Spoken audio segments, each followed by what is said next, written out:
Dan primirja, koji je u Srbiji državni praznik od 2012. godine, svečano i na najvišem nivou se obeležava, posebno u zemljama pobednicama, Velikoj Britaniji, Francuskoj, Italiji, Rusiji, SAD-u, Novom Zelandu i Belgiji. Dan primirja kao državni praznik ustanovljen je u znak sećanja na 11. novembar 1918. godine, kada je u Francuskoj u specijalnom vagonu maršala Ferdinanda Focha u 5 časova ujutro potpisano primirje u Prvom svetskom ratu. The trains carrying the negotiators pulled up in a siding in Compiègne Forest, not too far from Rétond on the Ain River. They drew up in parallel 100 meters apart. The main German car had once belonged to French Empress Eugénie, Napoleon III's consort, but they met in Foch's car, a dining car wagon 2419D. There, Ferdinand Foch, Maxime Weygand, Vice Admiral Rosslyn Weems, Rear Admiral George Hope, and Captain Jack Marriott met Matthias Erzberger, Ernst von Sellov, Count Alfred von Oberndorf, and Detlev von Winterfeld.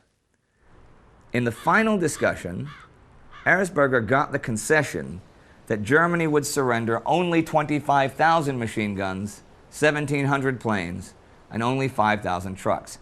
This was designed to have something left to combat internal chaos.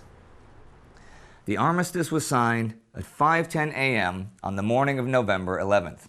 Foch telegraphed the news to the Allied commanders that hostilities on the front, the whole front, will cease at 11 a.m. and the war in the field, the World War, will be over. Fighting did continue all morning. Even after getting the news of the signing early in the morning, for example, the American Army ordered the fight to continue. If you think those soldiers who died in those last few hours died needlessly, you are not alone, for that order provoked a congressional investigation. It is hard to say who was the final soldier to die in the active war. Just east of Mons, Canadian Private George Price was killed by a sniper at 10:58. John Buchan, the novelist who would later serve as Governor General of Canada, wrote, "At 2 minutes to 11, opposite the South African Brigade, a German machine gunner, after firing off a belt without pause, was seen to stand up beside his weapon, take off his helmet, bow, and then slowly walk to the rear.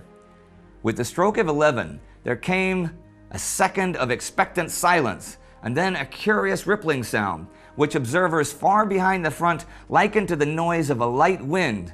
It was the sound of men cheering from the Vosges to the sea."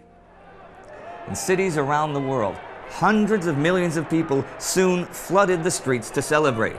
Primirje je bilo na snazi sve do zaključivanja konačnog mirovnog sporazuma u Versaju 28. juna 1919. godine.